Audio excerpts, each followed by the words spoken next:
La varicocèle correspond à la dilatation de la portion distale de la veine spermatique qu'on appelle les plexus pampiniformes ou les veines du cordon spermatique.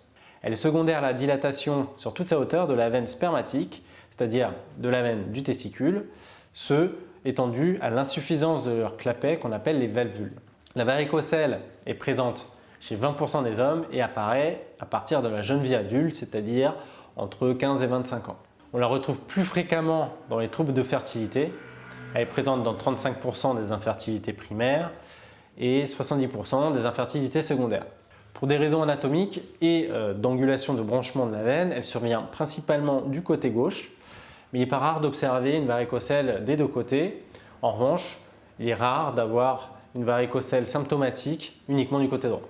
La dilatation de ces veines du cordon va occasionner une stagnation locale du sang.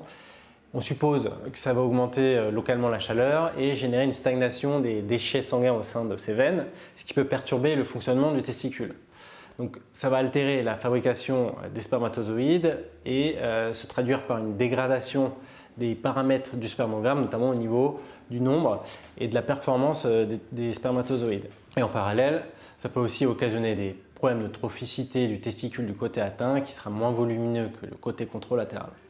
La varicocèle peut aussi être symptomatique, c'est-à-dire occasionner des douleurs et des pesanteurs inguinoscrotales dans le pli de l'aine et dans la bourse.